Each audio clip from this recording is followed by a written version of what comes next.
Josefa, ¿cuál es su apellido? Navarro. Buenos días. Vamos a comenzar entonces. Ay, espérenme que todavía se sigue agregando gente. Hola, profe, buen día. Profe, anota mi nombre por casualidad. Ya estoy anotando todos. Ah, ya, gracias. Dafne.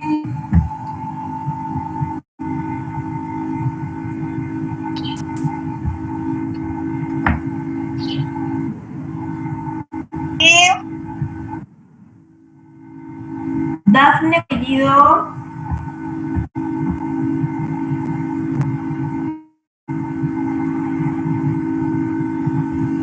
Dafne. Zapata. Zapata.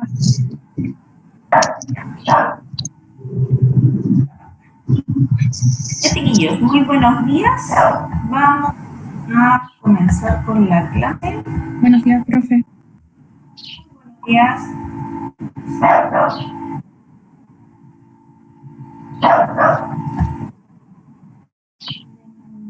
Segundo.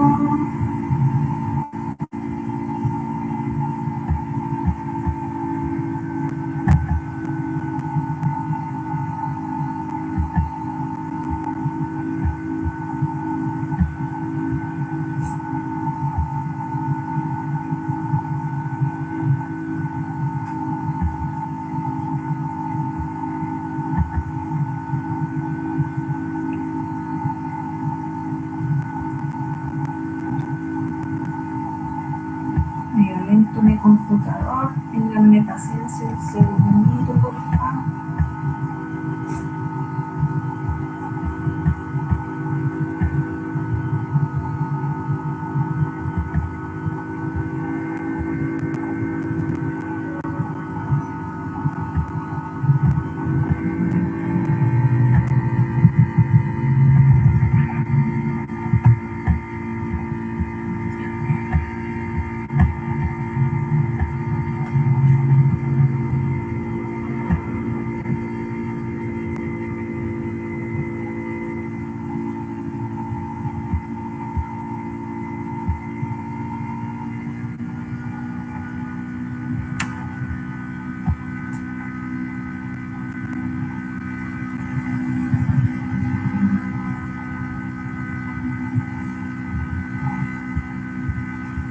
Ya.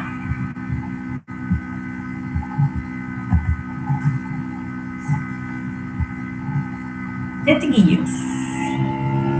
Vamos a comenzar. Bueno, este ramo se llama Seminario de Integración. ¿Qué quiere decir eso? Que vamos a tratar ahora de poner en práctica todo lo que han aprendido durante todo el periodo en que han estado en la universidad, ¿ya? En cuanto a animales menores, ¿ya? Mi nombre es Cecilia Bravo, soy médico veterinario, me dedico principalmente a la medicina felina, a la medicina infantil, ¿ya? Así que, bueno, vamos a ir viendo algunos casos. ¿Cuál es el objetivo de este ramo? ¿Qué es lo que ustedes esperan aprender en estos estudios? Cuéntenme un poquito.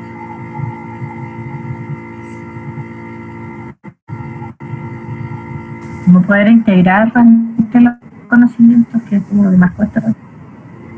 Exacto, integrar. Ya, por eso la palabra seminario de integración. O sea, aquí vamos a mezclar todo lo que ustedes han aprendido para poder desglosar un caso clínico. Me imagino que la mayoría de ustedes está haciendo clínica en este momento, ¿cierto? Sí, profe. Sí, profe. Súper bien. Entonces, es muy complementario con clínica, ¿ya? Principalmente porque en clínica se hace lo mismo, ¿ya? Se ven temas en el fondo de enfermedades y se aplican a pacientes reales, ¿ya? ¿Cómo se va a evaluar este ramo? Yo creo que les voy a enviar unos casos clínicos para que ustedes los desarrollen y los expongamos, ¿ya? Y veamos a partir de eso cómo es la integración de todo el material que se les da. ¿Se entiende? van a tener que trabajar en grupos, son 46 alumnos, son hartos, ¿ya? Así que yo creo que podríamos hacer unos 5 grupos para que no sea tan pesado. ¿Sí? ¿Profe, no pueden ser grupos más chicos? Es que no nos va a dar el tiempo, son solo 5 clases y yo creo que las 2 últimas las vamos a utilizar para evaluar. Entonces, si son grupos más chicos, no vamos a tener tanto tiempo. Porque son solo 2 módulos a la semana, entonces es un poco difícil. Así que yo creo que 5 grupos está bien para 46. ¿Ya? Necesito que formen los grupos y me los envíen al correo. Ahí ustedes por afinidad se pueden juntar. Si tienen problemas, me avisan y yo los divido. ¿Ya?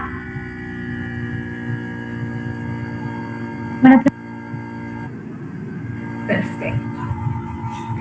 Ya, chiquillos, vamos a ver un caso clínico primero, como para que empecemos a ver todo esto de la integración. Como les contaba, la idea de este ramo es principalmente el enfoque clínico, ¿ya? Por lo tanto, aquí hay que pensar un poco el pensamiento, que es lo que yo les pido a mis alumnos en clínica. Ustedes durante todo el proceso de universidad se han encargado de aprender conocimientos de cómo funciona un fármaco, de cómo es cierta enfermedad, cómo afecta al cuerpo, cuáles son las secuelas, cómo se diagnostica la enfermedad, etc. Pero todo eso lo vamos a ver desde la perspectiva de un paciente con ciertos signos clínicos, y hacia lo que nosotros estamos viendo en ese paciente es lo que vamos a tener que determinar y poder, ¿cómo decirlo?, transformarlo en una enfermedad. No sé si me explico. Aquí nosotros vamos a ver los signos del paciente, ver una anamnesis del paciente, y en base a eso nosotros tenemos que estudiar una enfermedad. Entonces, aquí el pensamiento clínico es al revés. Nosotros no tenemos la enfermedad primero, sino que los signos y tenemos que llevarla a un diagnóstico. ¿Se entiende? Profe. Profe, Diga. una compañera dice que está esperando que la acepte para entrar.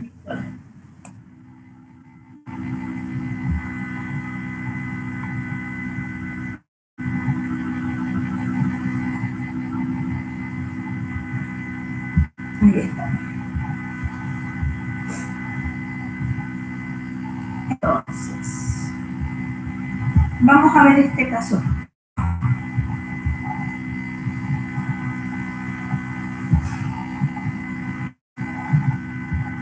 ¿Se ve bien la pantalla?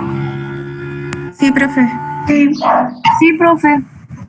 Este es un caso de un paciente que se llama Otto, que es un canino mestizo, un macho entero de 1 año de edad que tiene un estado zoosanitario al día. ¿Qué es el estado zoosanitario?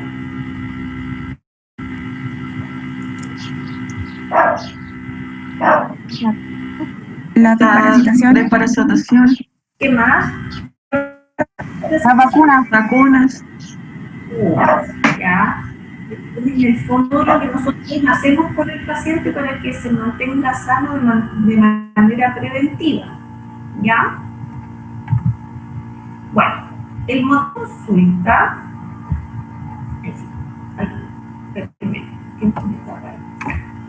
El motivo de consulta es que tiene dificultades para comer, presenta vómitos y diarrea, pero ahora ya no tiene las últimas, o sea, dejó de tener diarrea. Y Dueña comenta que tiene pica. ¿Qué es la pica? Cuando consumen piedra, objetos. Madera, cosas que no Claro. deberían de consumir. Comen cosas no habituales, o sea, que no son, o sea, O sea, come exactamente como ustedes decía, cosas que no son habituales y generalmente son cuerpos extraños. Se confía. También cuando, por ejemplo, los perros o los gatos lamen la pared, ¿ya? O cuando el gato come arena, ¿ya? Cualquier cosa que no sea convencional, que no sea un alimento, ¿sí? Ya con esto, ¿tienen ya más o menos un prediagnóstico? Todavía ni siquiera revisamos al paciente, solo con lo que nos contó. Sí, profe. Cuéntenme. Obstrucción por cuerpo extraño. Bien. Perfecto. Y si tenemos vómitos y diarreas, ¿podemos más o menos saber como dónde es la obstrucción? Porque, ojo, hay un dato importante aquí. Está vómitos y diarrea, pero ahora ya no tiene diarrea. O sea, se le pasó la diarrea. ¿Qué nos indica eso? Estará a nivel, no sé si de intestino delgado O a nivel... o estomacal. O sea, más que la localización del intestino mismo, nos indica que está en el intestino, ¿ya? Recuerden que cuando hay una obstrucción intestinal, se pueden producir vómitos, aunque sea en el intestino, porque hay un aumento de presión de manera retrógrada, ¿cierto? Hacia craneal. Y por lo tanto el paciente va a tender a vomitar más, ¿ya? Pero, ¿qué significa que ya no tenga diarrea? ¿Qué les indica? ¿Que pudo haber pasado de la obstrucción parcial a la completa, doctora? ¿Podrá ser? No tanto. Es que el perro quizás tampoco ya no está comiendo. Podría ser. No está comiendo. Es que si ya no tiene diarrea, la obstrucción puede ser hacia caudal, hacia el intestino grueso, ¿no? Más o menos. Lo que indica que se haya terminado la diarrea es mucho de todo lo que ustedes dijeron. En el fondo es un paciente que no ha comido. A pesar de comer, si lleva un curso de 6 días, significa que el cuerpo extraño no era obstructivo completo, ¿cierto? O sea, igual pasaba alimento. ¿Ustedes creen que puede sobrevivir 6 días un paciente con un cuerpo extraño en el intestino? ¿Completo? No. No. ¿Cierto? Se hubiera muerto de sepsis o de un SIRS antes, ¿cierto? En cambio, cuando tenemos un paciente que lleva ya varios días de curso, recuerden que una obstrucción en el gastrointestinal nunca va a ser crónica, va a ser siempre aguda, ¿ya? Pero la velocidad de los signos lo da el grado de la obstrucción. Si logra pasar, por ejemplo, líquido, quizás vamos a tener diarreas y vamos a tener algunos signos, pero si ya no logra pasar nada, si es completa, recuerden que se va a producir atonía hacia posterior de la obstrucción, ¿ya? Y va a aumentar el movimiento hacia craneal de la obstrucción, porque el intestino va a tratar de correr el cuerpo extraño, ¿ya? Entonces es muy común que al inicio haya diarrea y que después, cuando pase el tiempo o la obstrucción ya se vuelva total, ya no haya nada, porque el intestino ya se vació todo lo que tenía que vaciarse como hacia posterior de la obstrucción y el cuerpo extraño sigue ahí. ¿Me sigue?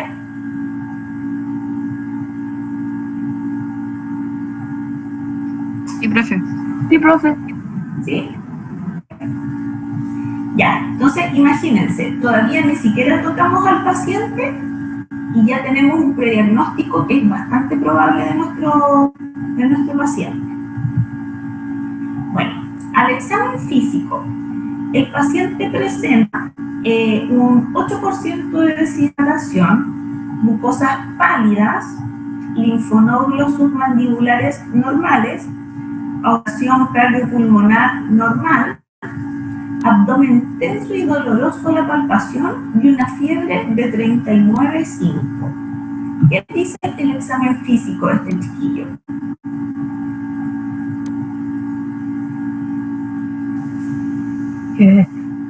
está deshidratado, que tiene fiebre, está con las mucosas pálidas. ¿Pero qué significa eso? Pues eso ya lo estamos viendo, pero ¿qué significa? Puede ser que haya un proceso infeccioso o inflamatorio. Perfecto, perfecto. ¿Y por qué se puede producir eso?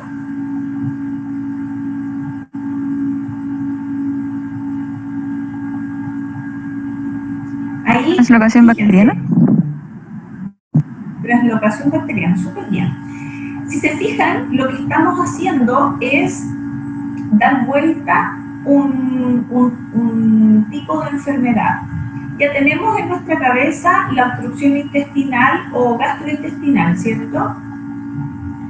Nosotros estamos viendo signos clínicos y lo que nos dio la tutora. Y en base a eso hicimos nuestro prediagnóstico, ¿ya?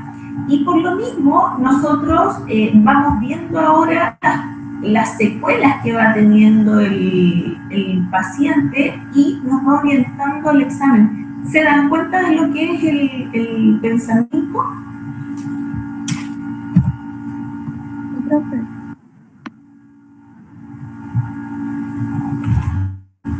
¿Sí? Perfecto.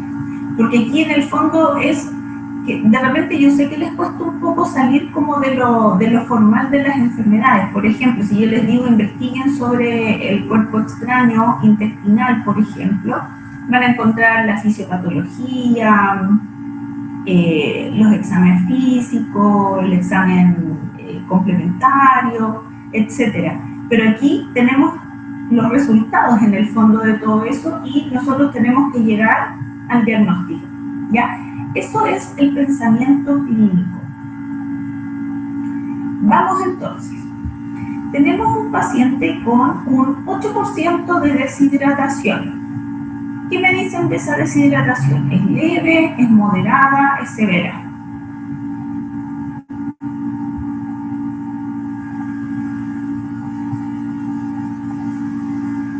De moderada a severa, se podría decir.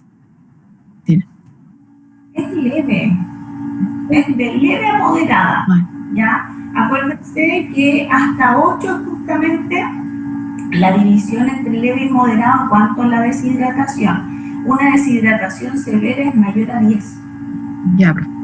¿ya? Y 12 es incompatible con la vida. Entonces, tenemos un paciente deshidratado. ¿Por dónde está perdiendo este chiquillo? Porque tiene, la tutora ya nos contó que tenía vómitos, pero ¿por dónde más está perdiendo? Diarrea. Pero dijimos que la tutora nos contó que ya no tenía diarrea.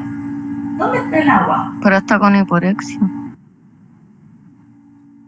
Hiporexia, exactamente. O sea, además de perder, no está recibiendo el mismo contenido, ¿cierto?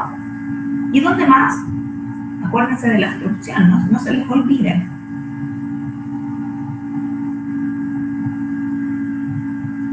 Por la absorción. En el mismo, ya, acuérdense que en el mismo intestino va a haber una colecta de líquido justo craneal a la obstrucción. ¿Sí? ¿Por qué creen ustedes que tiene las mucosas pálidas este chiquillo?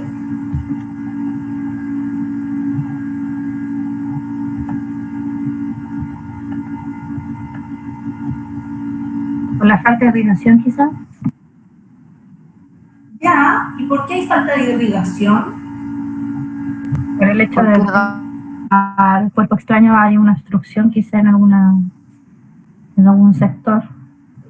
No pasa por completo en la circulación. Ya, en la microcirculación.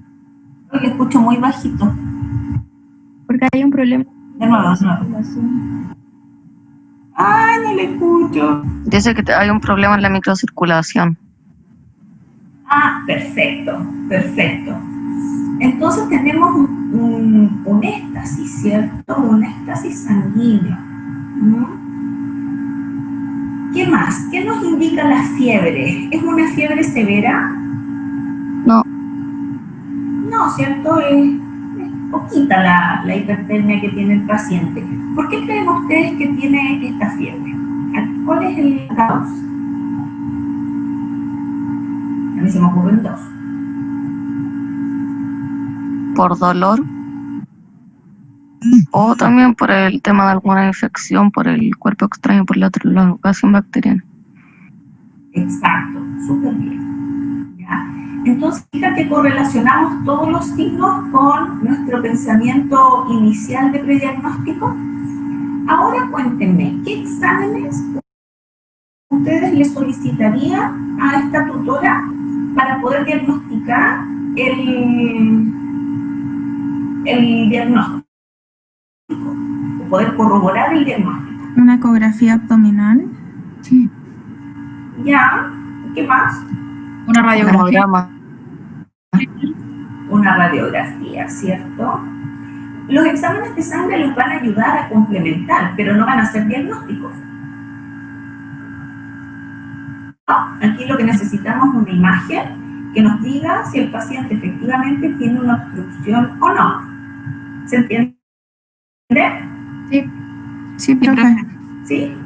Entonces, ¿cuál sería la diferencia entre una ecografía y una radiografía para este paciente? ¿Cuál sería mejor?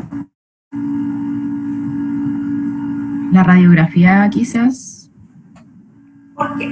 podríamos observar mejor el tipo extraño, si es lo que estamos buscando. ¿Ya? ¿Y qué tipos de cuerpo extraño se ven mejor en la radiografía? Radiolúcido. ¿Radiolúcidos? No, los radiopacos. Radiopacos, ¿cierto? Ya, perfecto. Entonces ahí, ¿quiere decir qué cosa se pudo haber comido el paciente? Un hueso. Pero, ¿cómo nosotros?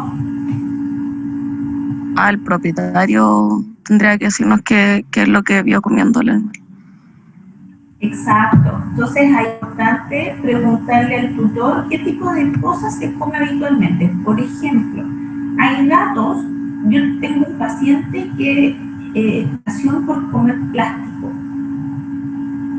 Se come todos los plásticos que pueda. La última vez hubo que meterlo a pabellón porque con los plásticos que vienen en los paraguas, los que afirman como el paraguas con el alambre. Las puntas duras. Las puntitas duras. Miren lo que se comió, ¿ya? Y la dueña se dio cuenta. Tengo otro paciente, por ejemplo, que le gustan los boletos. Sí, es verdad. Profe, una consulta. ¿Hay una base etológica de este comportamiento de los animales, los perros? Sí. Siempre que la pica, primero hay que diagnosticar si es que no está pasando algo físico. Ya, un paciente, por ejemplo, un gato con pica o un perro con pica puede estar cursando, por ejemplo, con anemia o con alguna disminución en las vitaminas. Ya, por lo tanto, primero lo que hay que hacer es descartar si efectivamente hay una base física para lo que está pasando con el paciente o es de acá. Yo, por ejemplo, mi trabajo consiste en ver si el paciente tiene efectivamente alguna deficiencia. Si no la tiene, mi trabajo es derivarlo a un etólogo. Sí, a mí me pasa con una de mis gatas. Claro, sí, es común. Que en verdad es como de ansiedad. Que se come los plásticos igual la orilla de las bolsas. Los mangos. Hay un montón de teorías al respecto. Yo, como les contaba, yo soy más clínica, no hago etología, así que no les puedo contar tanto al respecto, pero hay estrés, hay ansiedad, hay TOC. Los gatos pueden tener TOC. Entonces, los perros de repente juegan, les gusta jugar con piedras o con cuerpos, objetos de la calle, y de repente ni siquiera es que se los quieran comer, sino que están jugando con ellos y ¡pum!, de repente se los tragan. Entonces, la base de la pica es lo que tenemos que quitar, ¿ya? Y un paciente con pica es un paciente complejo, porque hay que decirle al tiro al tutor que quizás esto no le vuelva a pasar porque es algo de él. Si no hay nada que nosotros podamos corregir, como por ejemplo, no sé, una hipovitaminosis, no lo vamos a poder solucionar. Y ahí necesita un tratamiento cognitivo. ¿Sí? Gracias, profe. Entonces, aquí lo importante es que la tutora nos cuente qué tipo de cosas se comen. ¿Por qué es esto importante? Porque no es lo mismo diagnosticar un cuerpo extraño, por ejemplo, como una bolsa, a diagnosticar un cuerpo extraño como una piedra. ¿Qué nos serviría para el diagnóstico de una bolsa? ¿Qué examen? Ecografía.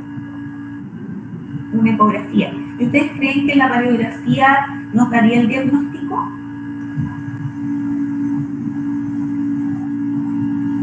Podría ser, pero depende del tamaño igual, o que esté cubierto por otras cosas.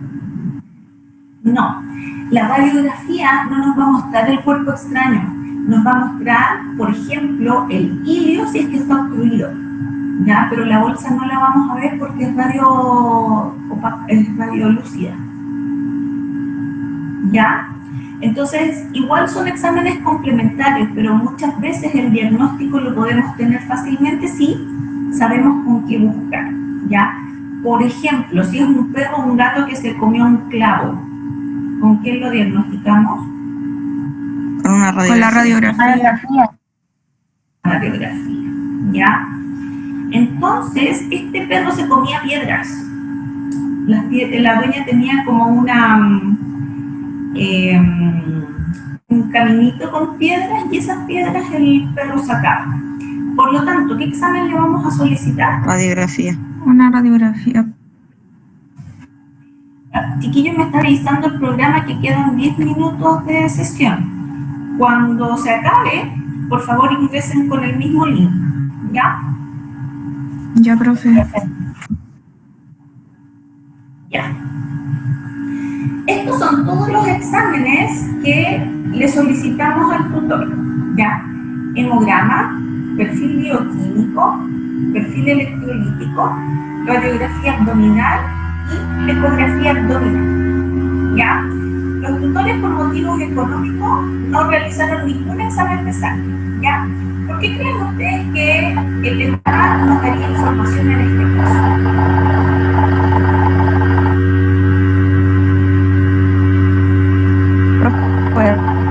La infección. Exacto, exacto.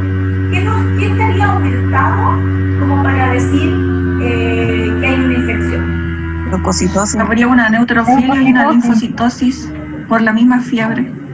Una leucocitosis probable con neutrofilia, ¿cierto? Porque esto es agudo. Entonces, la primera célula que actúa cuando hay una inflamación aguda son los neutrófilos, ¿ya? Entonces tendríamos leucocitosis probablemente por neutrofilia.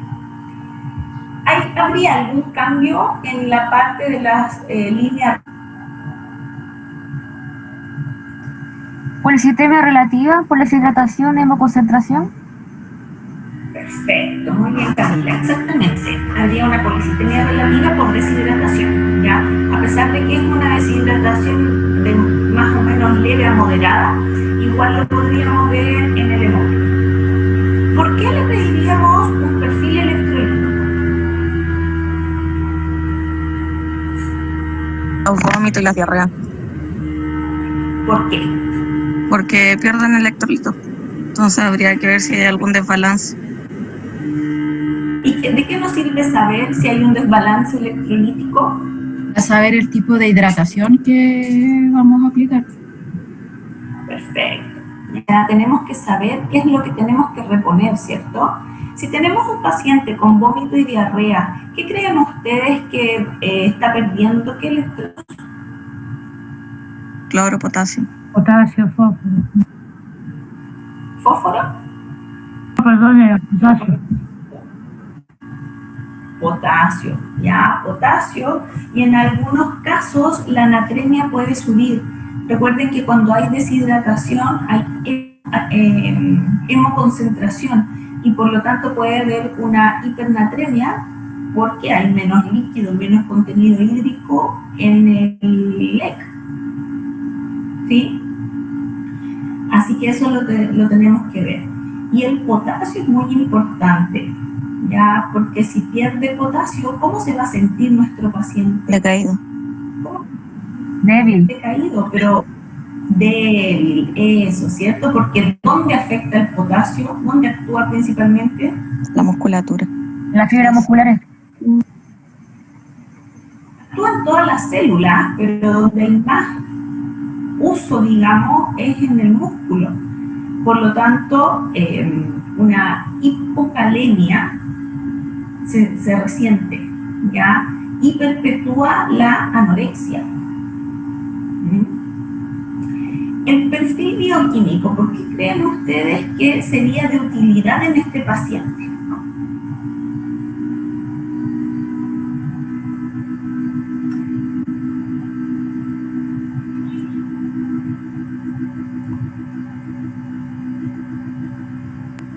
Para evaluar alguna inflamación sistémica con la integridad. ¿Cómo evaluamos inflamación sistémica con el perfil?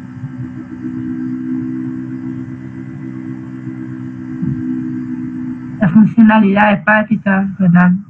¿Ya? ¿Y por qué estarían afectados en este paciente la funcionalidad hepática y renal si estamos pensando en un cuerpo extraño gastrointestinal?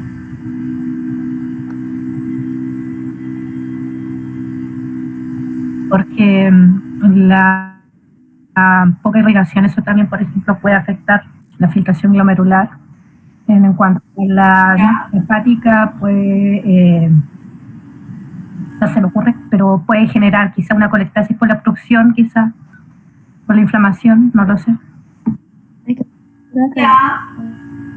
Como es un paciente que no está comiendo, lo más probable es que para que un riñón funcione bien debe haber un flujo constante. Entonces va a afectar al riñón, por ende va a afectar al hígado. Entonces, si no se... ¿Por qué el riñón va a afectar al hígado? No entendí esa parte.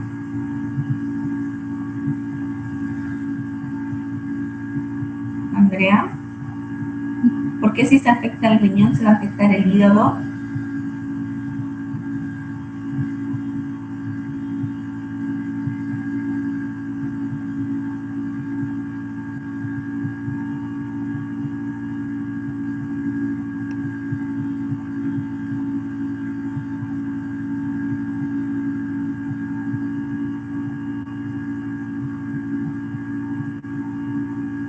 Desarrollen un poquito más esa idea, van bien, pero desarrollenlo un poquito más.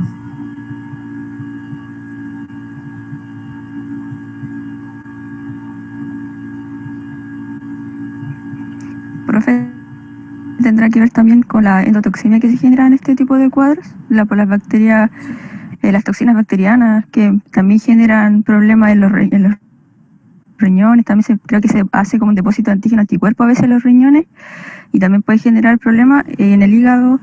Bueno, las bacterias igual, aunque no esté la bacteria, igual las toxinas hacen su... Exactamente, súper bien, Nicole. Es por eso, ya, por ejemplo, tienen que recordar que la irrigación de ciertos órganos, como por ejemplo, en la zona del hígado, la zona del duodeno, la zona pancreática y renal, es súper compartida, ya, tanto por contigüidad, están todos los órganos juntos, y también porque hay irrigación más o menos común. Por ejemplo, la irrigación del intestino afecta directamente al hígado. ¿Se acuerdan de la irrigación enterohepática o la circulación enterohepática? Ya, por lo tanto, sí hay una comunicación directa entre ellos. Entonces, el perfil bioquímico lo que nos va a decir es, por ejemplo, cómo están las enzimas hepáticas, ya, para ver si efectivamente el hígado está inflamado de manera reactiva, o sea, no porque tiene un daño del mismo, sino porque como se enfermó el intestino, se afecta directamente él porque tienen compartirrigación. O muchas veces, incluso, por ejemplo, el mismo cuerpo extraño, dependiendo de la ubicación, puede dañar al hígado también, ¿ya? O al páncreas. ¿Mm? Con el perfil bioquímico vamos a ver el páncreas.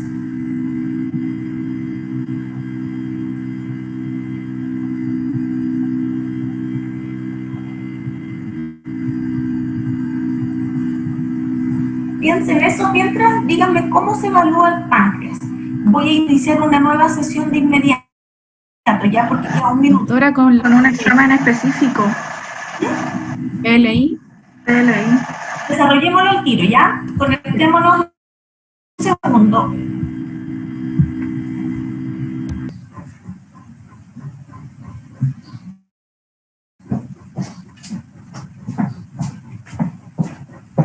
Préstame mi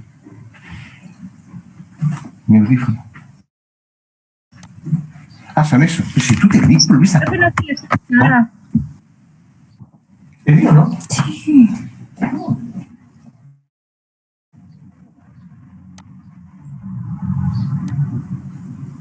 Lisa, apaga tu micrófono. Perdón.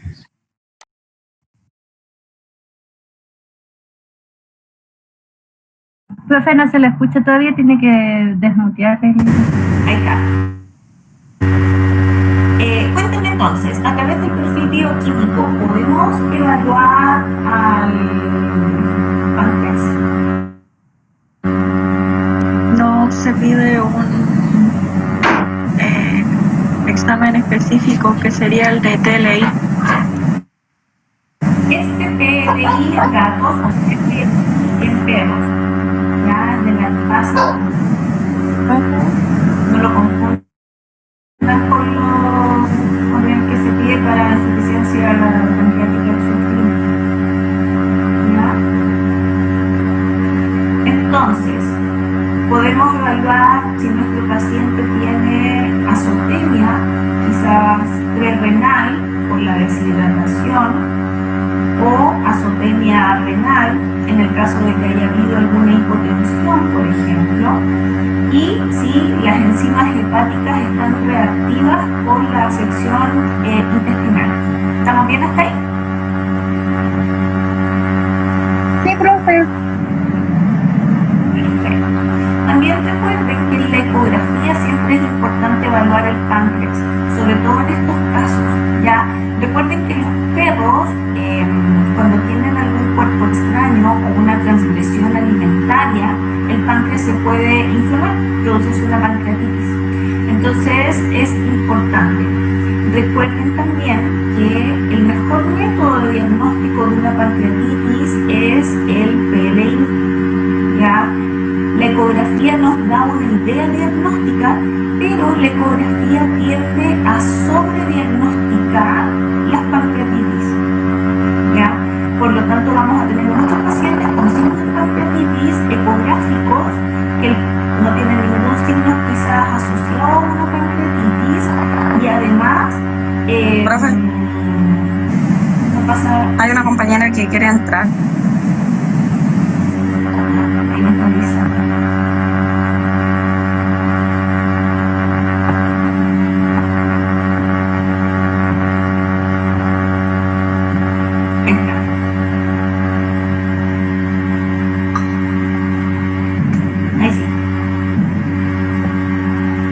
Ya, entonces el perfil bioquímico nos va a dar información indirecta, ¿cierto?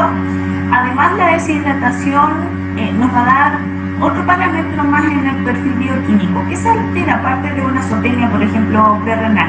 ¿Qué más podemos decir y correlacionar con deshidratación? Las proteínas, por ejemplo, también se alteran con la deshidratación. ¿Qué proteínas? Algunas. Ya, o hiperalbuminemia. Y generalmente eso es diagnóstico de deshidratación. Súper bien. Bueno, veamos los exámenes que se le tomaron a este gordo. ¿Qué tenemos ahí? La piedra que se comió. Una piedra. Ya, porque no podemos decirlo fehacientemente, podemos decir que es un cuerpo extraño con densidad opaca que está en el intestino, ya, mide 4 centímetros. Ya, imagínense, súper grande.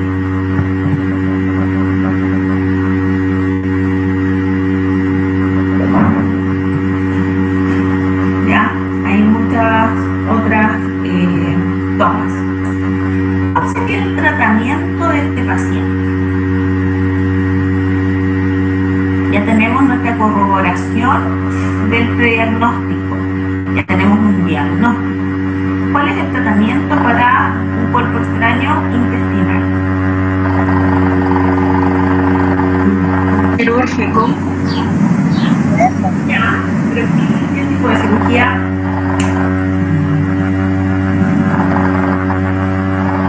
Una enterotomía, o enterectomía con enteroanastomía. Ya. ¿Qué significa enterotomía? Hacer la incisión en el intestino y sacar el cuerpo extraño, pero habría que evaluar la viabilidad del tejido.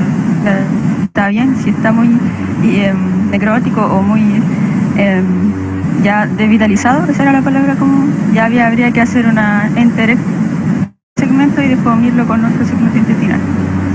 Claro, eso se llama enteroanastomosis, ¿verdad? Efectivamente, ahí es muy importante el abordaje con el tutor, ¿ya? En el fondo hay que decirle que la cirugía puede ser más o menos simple, como bien decía Nicole, solo abrir el intestino, sacar el cuerpo extraño y cerrar. O puede llegar a ser muy complicado con la enteroanastomosis, ¿ya? Las enteroanastomosis son bien complejas, ¿ya? Porque depende de cuánto intestino, depende de cuánto intestino haya que extraer, ¿ya? Y además siempre puede haber extravasación de contenido intestinal al peritoneo. Entonces, además, siempre hay riesgo de peritonitis. Aunque el cirujano la ve mucho, no sabemos cuánto tiempo el intestino estuvo desvitalizado, no sabemos cuánta translocación bacteriana hay. Hay muchas veces en que ya hay soluciones de continuidad dentro del mismo intestino. Entonces, toda esa información nosotros no se la podemos dar al tutor antes. Tenemos que estar con el paciente anestesiado y dentro del pabellón como para poder saber con exactitud lo que está pasando y también hablar de pronóstico, ¿ya? En general el abordaje de este tipo de enfermedades es de un pronóstico reservado, ¿ya? Y de reservado incluso malo. ¿Cuáles son las principales implicancias de esta cirugía? Que bueno, ya les comenté varias, pero ¿cómo nosotros podemos decirle al tutor que vamos bien o que vamos mal?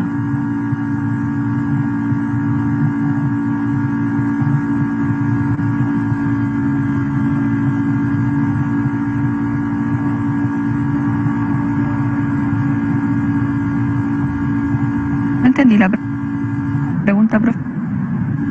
¿Cómo le damos el pronóstico al tutor?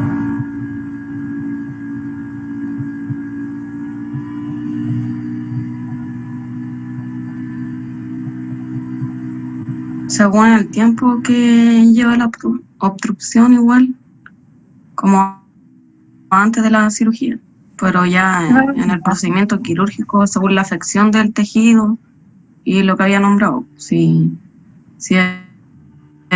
cómo se encuentra la integridad o si hay alguna infección mayor, dependiendo si hay alguna ruptura o algo. También va a depender de los exámenes que cómo hayan salido. Eso, ayuda mucho los exámenes, ¿ya? Y, por supuesto, ver lo que pasa en la quirúrgica. Veamos qué pasó con este gordo. ¿Qué tenemos ahí? ¿Qué me dicen de ese intestino? Se ve bien congestivo igual. Bien congestivo, ¿cierto? Y si se fijan en esta zona, ¿se ve el cursor? Sí, profe, sí se ve. Ya, fíjense esa zona y esa zona. ¿De qué color se ven?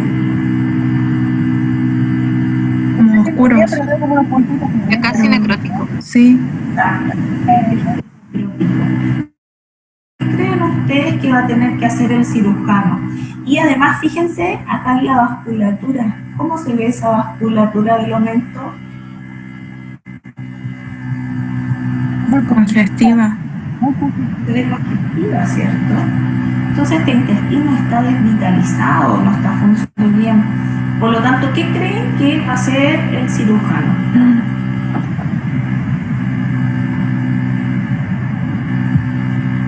Puede hacer Una enteroanastomosis. una enteroanastomosis. ¿Creen que la enterotomía es viable en este intestino? No. No, ¿cierto? No, porque va a continuar ahí después. ¿Qué pasaría si hiciéramos una enterotomía de ese intestino? Si sacáramos o el cuerpo extraño. ¿Qué podría pasar? Va a seguir necrosándose y se va al final romper. Exacto. La peritonitis. Exacto. Peritonitis, CIRS, sepsis. Lo mejor es retirar ese tejido desvitalizado. Ahí hay otra toma. Mírense, o sea, fíjense en todo el hilo que tiene este intestino. ¿Se fijan? Todo el aire, el gas que tiene el intestino. Ahí ya se hizo la extracción del intestino. Se fijan que también hay que sacar el omelco. Ya esa vasculatura que estaba comprometida igual hay que extraer. Y el cirujano tuvo que darle un rato al intestino a que descansara un poquito para poder unirla a este extremo. ¿Ya? La idea es siempre sacar lo mínimo posible que sea viable. ¿Ya? Y el intestino, lo bueno es que es bien acusete. Te dice fácilmente por su coloración, su motilidad, cómo está, si está viable o no. Igual siempre hay probabilidades de que el campo que deje el cirujano quizás no estaba tan viable, por eso muchas veces se aseguran y sacan unos centímetros más. Si se fijan el campo que hay ahí,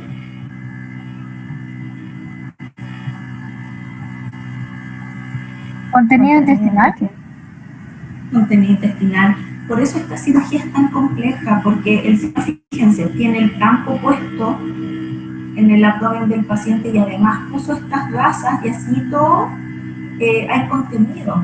O sea, por muy cuidadoso, porque aunque sea el mejor cirujano del universo, siempre puede haber extravasación del contenido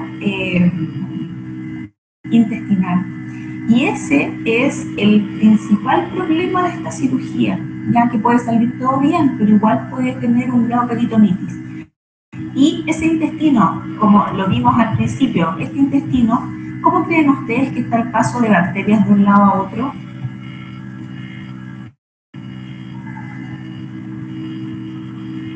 Desde el lumen hacia el exterior del intestino.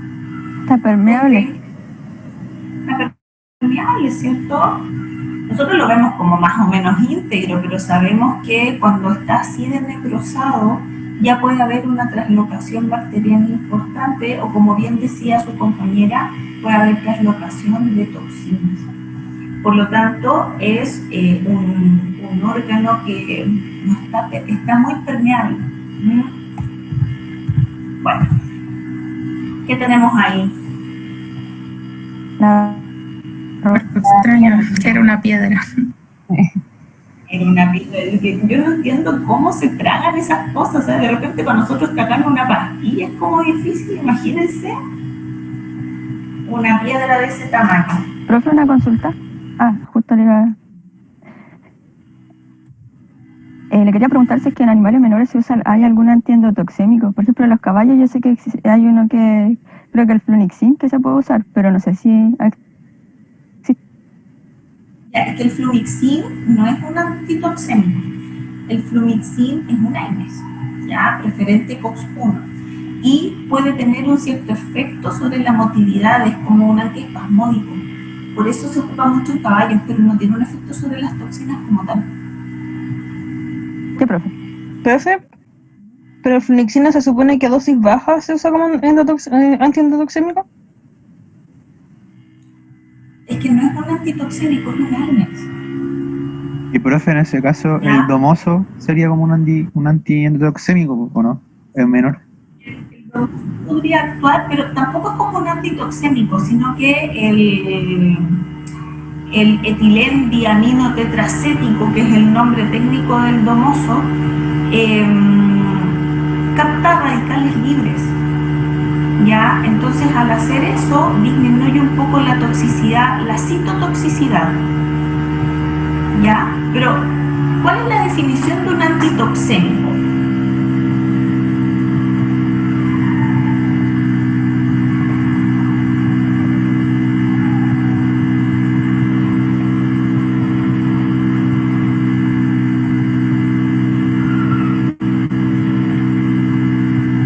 Los escucho. ¿Cómo se define un antitoxémico?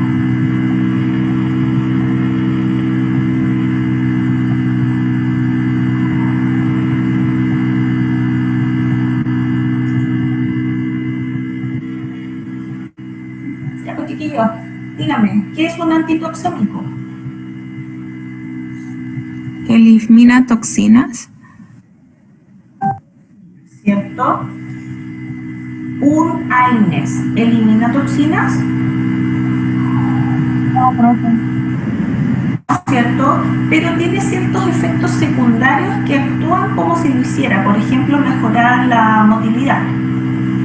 Claro.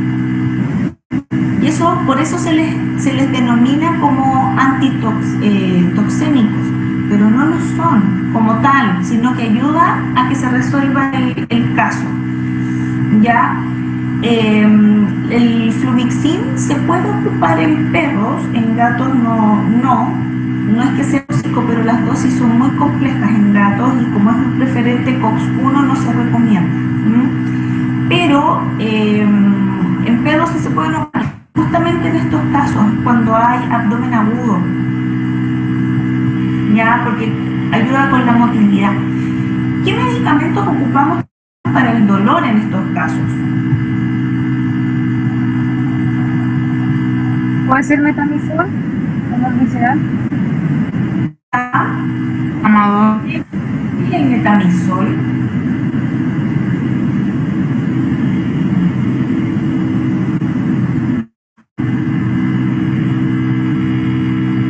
Pues chiquillos, sigamos integrando. ¿Qué es el metamizol?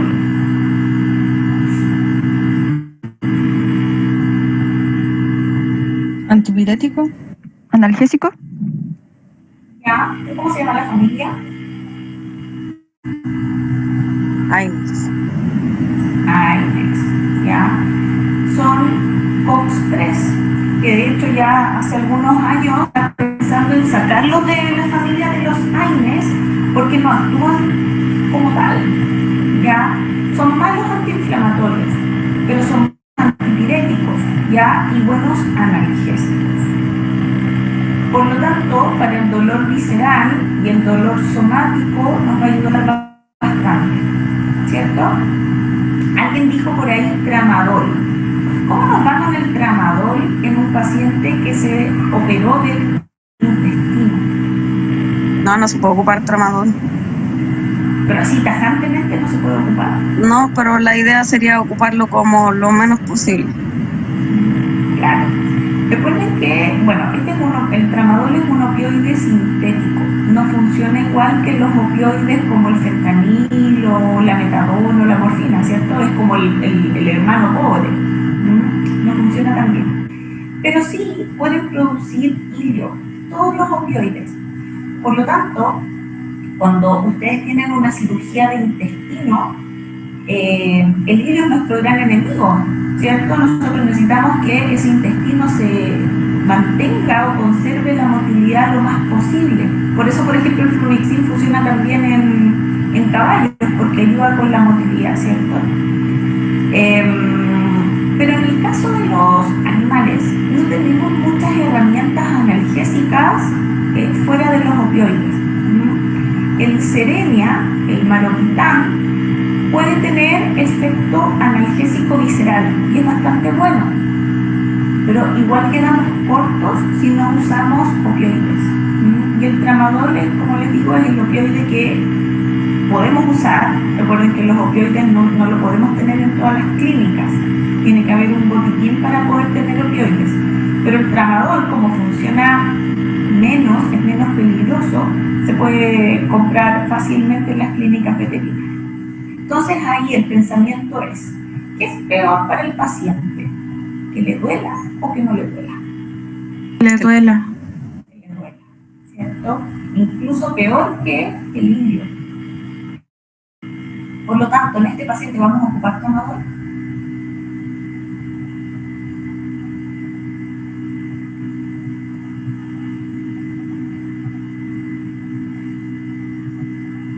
¿No hay otra opción? Yo creo que sí. ¿Ya? Hay opioides que son mejores para el intestino que otros. Como les cuento, el tramadol es el que menos efectos tiene, afortunadamente, pero igual lo vamos a ocupar, ¿ya? E incluso si el paciente está muy dolorido, podemos ocuparlo en infusión constante, ¿ya? Así que siempre evaluar eso, si le duele o no, y qué tanto le duele y si el dolor al final es un beneficio o va en detrimento. Recuerden que desde hace algunos años el dolor se considera incluso una urgencia, ya, porque ningún ser vivo debiera tener dolor y parte de nuestro trabajo es aliviarlo. Por lo tanto, ahí siempre tenemos que sopesar. Por ejemplo, un paciente con pancreatitis, que sabemos que los esfínteres pueden contraerse con el uso de opioides, ¿vamos a dejar de usarlos? Sabiendo con el dolor que cursan los pacientes con pancreatitis.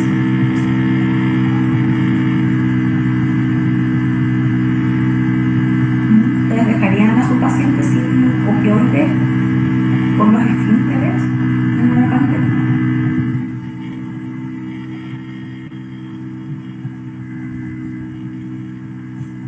No, pues el dolor siempre tiene que controlarse, aunque sea un problema después, pues igual, porque también aumenta el cortisol y eso también disminuye la recuperación, el paciente no se quiere alimentar también, entonces es muy importante el manejo del dolor.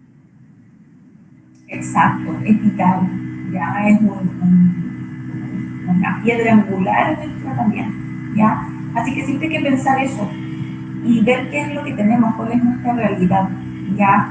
Porque no siempre contamos con los mejores medicamentos como para poder ayudar al paciente, y con lo que tenemos que tratar de hacerlo mejor, ¿ya? Bueno, ya vimos la parte de la analgesia. ¿Qué más necesita este paciente, aparte de analgésicos?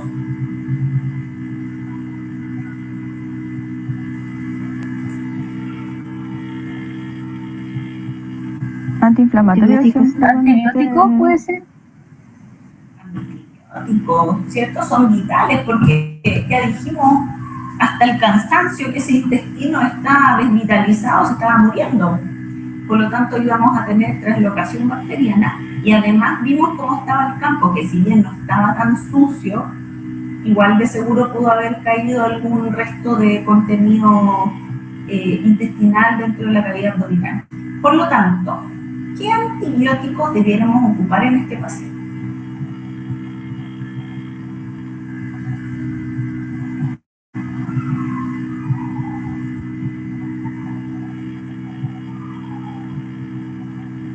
¿El enrofloxacino no serviría? ¿Perdón? ¿El enrofloxacino serviría? La pregunta es, ¿qué elimina frente a qué antibiótico funciona el enrofloxacino?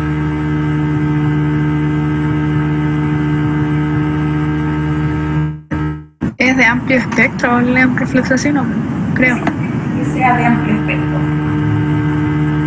positivo y gram negativo. Esa es una parte del espectro, ¿cierto? Pero hay otra parte del espectro. A las bacterias anaeróbicas y aeróbicas. Exacto. ¿Y frente a qué bacterias principalmente funciona la enrofloxacina?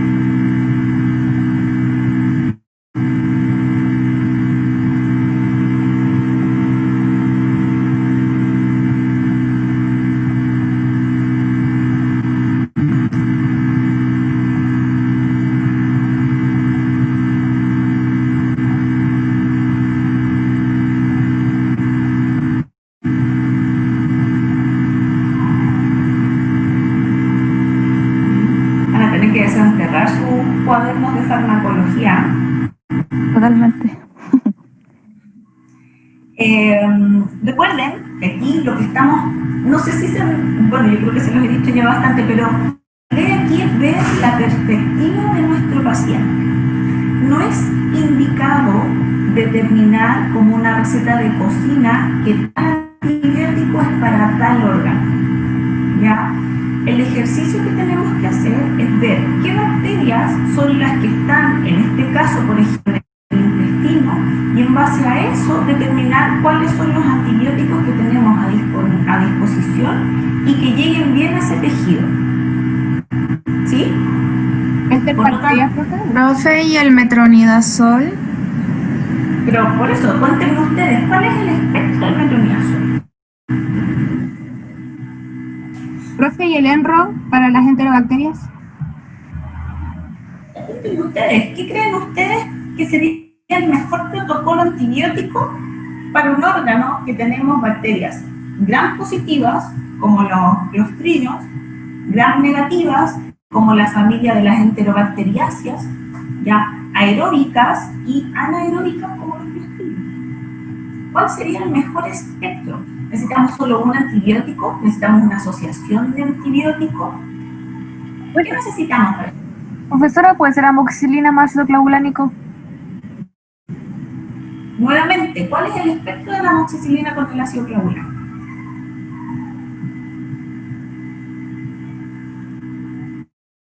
Creo que llega a coli. Coli es como una de las principales que hay en el intestino, igual se podría usar. Pero hay más bacterias. Sí, hay muchas más bacterias. ¿Ya? Entonces, efectivamente, una sinergia de amoxiclavulánico es una buena opción, por ejemplo, porque vamos a poder eliminar gram positivas principalmente, pero también una cantidad de gram negativas y aeróbicos. ¿Pero qué queda afuera? Si ocupamos amoxiclavulánico. ¿Qué espectro bacteriano queda afuera? Los anaerobios. Anaerobios. ¿Y con qué podemos eliminar a los anaerobios?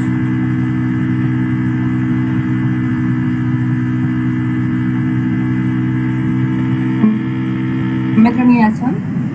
Ya. El metronidazol, ¿qué espectro tiene? ¿Gram positivas o negativas?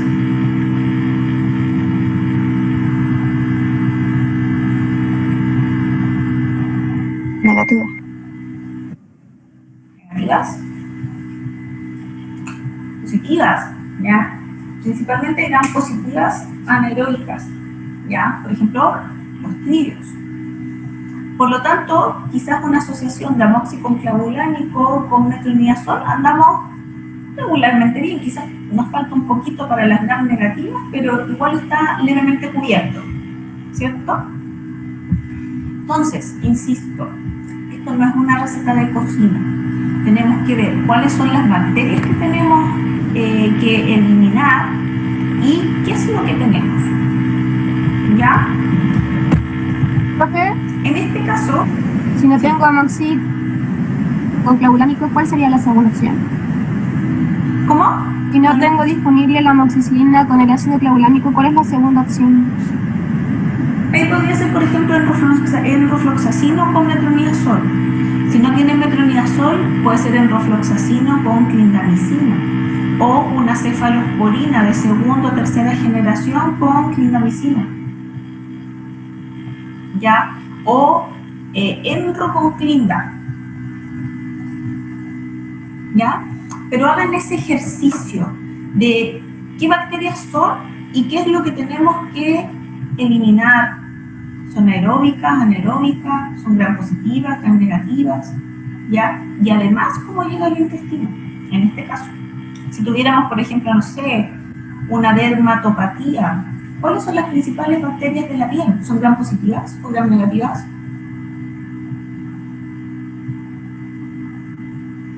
¿Ya? Así que, tarea para la próxima semana. Vamos a ver un poquito eso. Ya, profe. ¿Ya? Ya. Entonces, ¿qué ocupamos en nuestro paciente? Si se fijan, lo que conversábamos, amoxicilina con ácido clavulánico y metronidazol. Entonces, con eso tenemos más o menos los 4 cuadrantes más o menos cubiertos. Además, usamos tramadol y ketamina. ¿Ya? La ketamina, ¿por qué? ¿Qué hace la ketamina? Tiene buen efecto analgésico. Tiene un efecto analgésico. Recuerden que la ketamina en dosis baja es analgésico, ¿ya? Y es un muy buen analgésico. ¿Cuál es el tiempo? Dura poco. Dura poco en concentración plasmática, entonces muchas veces tenemos que hacer infusiones constantes como para que funcionen mejor. ¿Sí? Tenemos también famotidina. ¿Dejamos famotidina a este paciente?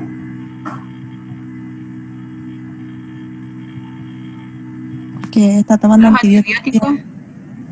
Hay que proteger el estómago. ¿Por qué los antibióticos? ¿Qué significa? Puede provocar úlceras gástricas. ¿Qué?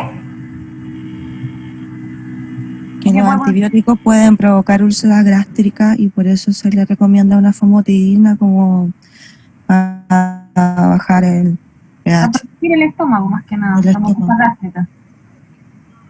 Para proteger el estómago, pero además se les olvida un signo que tenía nuestro paciente. ¿Los vómitos? El vómito. Vómitos. Ya, por lo tanto, ya sabemos que de seguro debe haber algún grado de gastritis. Y si a eso le sumamos, por ejemplo, una amoxicilina, que sabemos que produce mucha gastritis asociada a su uso, hay que tratarlo, ¿cierto? Doctora, ¿y sucralfato? El sucralfato, ahí, súper buena pregunta. El sucralfato se considera como uno de los mejores protectores de mucosa, ¿ya? Así que, muy buena elección como protector gástrico, ¿ya? ¿Cuál es el tema? Tiene ¿cómo decirlo? Como una salvedad al momento de darlo. ¿Qué tenemos que decirle al tutor o a los enfermeros cuando están en la clínica con nuestro paciente que toma sucralfato? ¿Se da de otro medicamento, Doc? Exacto. Sin interferencia. Hora antes o hora después, parece. Exacto. Mínimo una hora antes o una hora después. Ya. Entonces, de repente, nosotros queremos priorizar que nuestro paciente coma. Recuerden que es obsoleto decir que nuestro paciente tiene que hacer ayuno después de una cirugía de intestino. Eso ya no se hace, se sabe hace muchos años que el paciente mientras antes empieza a comer mejor, porque las bacterias tienen que tener alimento o si no se va a producir un síndrome de realimentación. Se dan pequeñas cantidades de alimento, pero varias veces de que las bacterias de a poquito empiecen a recibir el alimento y no crezcan de manera exponencial. ¿Ya? Que antes era un error que se cometía mucho. Una vez lo escucharon por ahí. Nuestros pacientes tienen que comer cuanto antes. Entonces muchas veces podemos ocupar sucralfato, pero tenemos que priorizar la comida. Entonces quizás ahí de repente es mejor algo endovenoso que algo tópico. ¿Ya? El sucralfato es tópico, actúa directamente sobre el queremos que actúe. ¿Ya? Pero sí es una excelente opción. Yo siempre lo dejo para la casa. ¿Sí? Chiquillos, a ver, son las 11, no nos tomamos recreo. ¿Le parece que cuando termine esta sesión nos conectemos al tiro y terminamos un ratito antes? Ya, profe. Les propongo que nos desconectemos al tiro y nos conectemos al tiro porque quedan menos de 4 minutos de sesión. Ya, profe. ¿Ya, profe? Hago el tiro.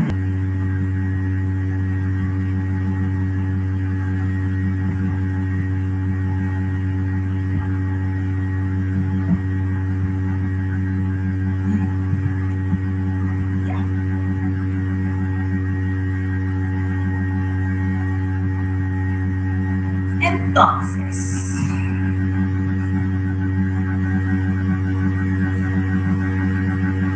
hablamos entonces sobre el protector gástrico también que le vamos a dar como signología primaria y porque le vamos a dar medicamentos que sabemos que pueden causar vómitos.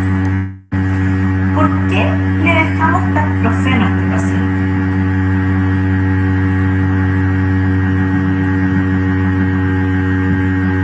Por la inflamación, para disminuir la inflamación. Y el dolor igual.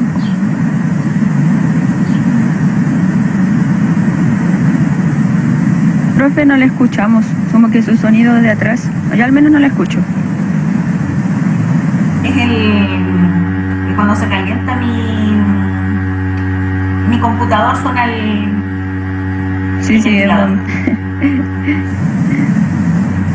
Qué lindo.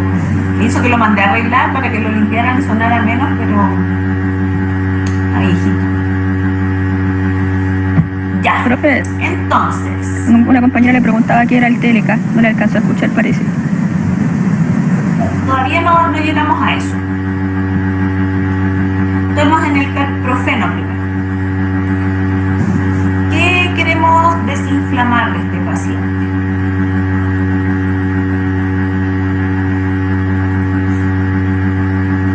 ¿El intestino? Ya. La zona de la incisión. Bien. Exacto. Además, recuerden que nuestro paciente tenía un poco de hipertermia cuando llegó. Ya, por lo tanto, hay que igual estar chequeándolo, pero muchas veces necesitan los AINES también como para mejorar la temperatura. ¿Ya? Entonces el tacrofeno es necesario porque hicimos la incisión en el tejido blando, en el tejido muscular y por la enteroanastomosis. Queremos que eso no se inflame y se una lo antes posible, ¿cierto? Ya. Ahora, la TLK es una infusión constante que es lidocaína y ketamina. ¿Para qué creen ustedes que se ocupa la TLK? Si tiene esos constituyentes. Analgesio. Para el dolor. Exactamente. ¿Ya? Nosotros lo que hicimos con este paciente fue darle fluidoterapia. ¿Ya? Recuerden que esta cirugía se tiene que efectuar lo más rápido posible, pero tratando de pensar un poco antes al paciente. Teníamos un paciente con una deshidratación, no tan severa, pero deshidratación al fin y al cabo, y no le pudimos tomar exámenes. Por lo tanto, no sabíamos cómo estaban funcionando todos los órganos de todo lo que conversamos al principio, y por lo tanto, primero tenemos que compensarlo. ¿A qué le llamamos compensación? Uno, manejar el dolor. ¿Ya? Decía Nicole hace un rato, el aumento de las catecolaminas, aumenta el cortisol, todo eso retarda la cicatrización, por lo tanto primero necesitamos analgésicos para que el paciente se sienta mejor. En segundo lugar, necesitamos rehidratar o tratar de dar lo más posible una mejoría en el estatus hídrico de nuestro paciente. ¿Ya? Y comenzar con los antibióticos.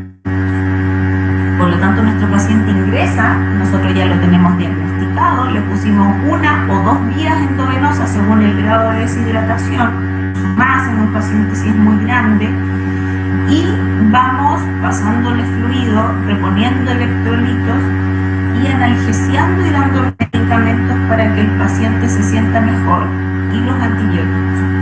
Luego entra pabellón, ¿ya? Y después el paciente sale del pabellón, se empieza a recuperar y ahí tenemos que evaluar el grado de dolor. ¿Cómo creen ustedes que es una enteroanastomosis? ¿Una cirugía dolorosa o no tanto? Dolorosa, Dolorosa, ¿cierto? Por lo tanto, es un paciente que, si se fijan, teníamos solamente tramadol y ketamina antes, probablemente o como premedicación o antes de entrar al pabellón.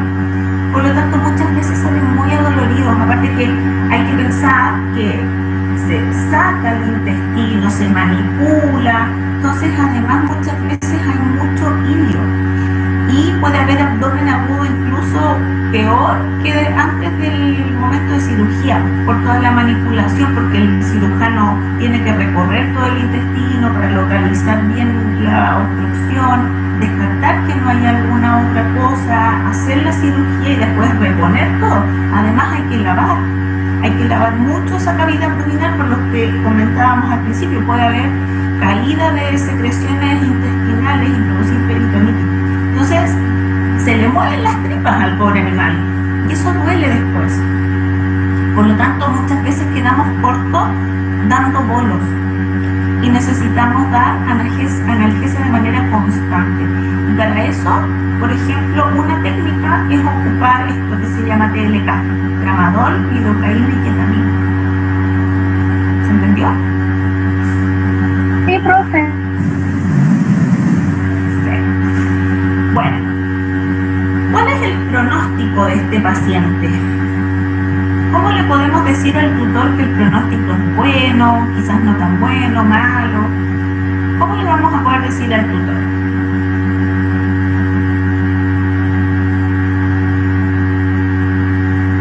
¿Profe, sería un pronóstico reservado a desfavorable? Ya, pero ¿cómo le podemos decir reservado? Absolutamente. Pero ¿cómo le podemos decir al tutor, ¿sabes qué? En verdad tu perro va mal, se va a morir. O le vamos a decir, oye, si es que tu perro va súper bien, yo creo que si bien es un pronóstico reservado por la envergadura de la cirugía, etcétera, pero vamos bien. ¿Cómo objetivizamos el pronóstico? Se le puede decir que se tiene que esperar las 24 primeras horas y ver si el paciente come o cómo responde. Ya, está súper bien, Andrea. Las ganas de comer, el apetito, no son indicativos de que el paciente se siente mejor, ¿cierto?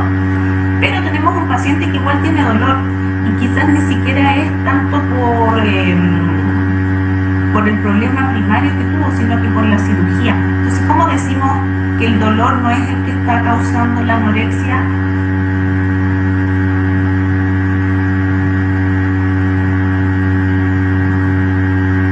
¿Cómo objetivizamos eso? Disculpe, no entendí la relación. Si un paciente tiene dolor, ¿va a comer o no? No. No, profe, no va a comer.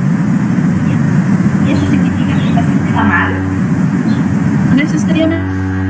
Entonces, ¿cómo objetivizamos eso?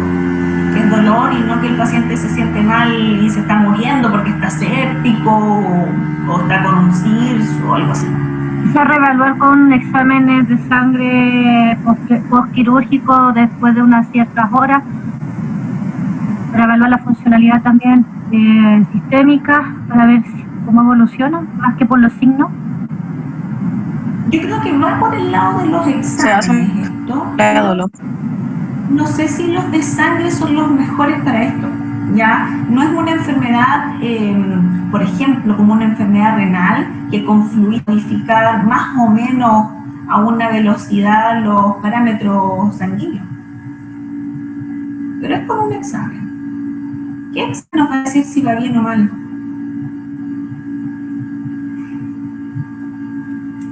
Una eco, una ecografía abdominal. Una ecografía abdominal nos va a decir, por ejemplo, si es que hay efusión abdominal, ¿ya? Si hay dehiscencia de puntos de efusión abdominal, y eso es un mal pronóstico, significa que nos sacaron la cantidad necesaria de intestino desvitado y quedó desvitalizado y por lo tanto no fue capaz de unir los puntos. Puede pasar, ¿ya? O que haya peritonitis severa porque no quedó bien lavado, que el cirujano puede lavar un montón, pero así de repente igual puede quedar alguna bacteria en la cavidad abdominal. Entonces la ecografía nos da con el pronóstico. Generalmente esta cirugía requiere alto hospital postquirúrgico. Ya hay autores, por ejemplo, que hablan que el paciente lo ideal es que se fuera entre 3 a 5 días después de la cirugía, porque ese es el tiempo más o menos que dura el recambio celular intestinal. Por lo tanto, lo que normalmente nosotros le comentamos a los tutores que las 48 horas son vitales para poder hablar de pronóstico. Ya la temperatura, la presión, la sensibilidad a la zona, todo eso nos va a ayudar a saber cómo va la analgesia. Pero, ¿cómo va el intestino? 1, la ausencia o presencia de vómitos, y 2, las ecografías. ¿Ya?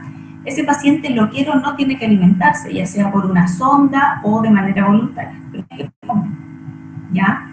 Por lo tanto, ese paciente, eso ni lo pensamos, el paciente ya está con sonda si es que no quiso comer, o se está comiendo algo rico de a poquitito varias veces en el día para estimular a que el intestino no se llene tanto de bacterias indeseables. ¿Ya? Profe, ¿y la medición del lactato en este caso no serviría? Ayuda mucho, ya, pero el lactato tendría que ir disminuyendo si la cirugía va bien.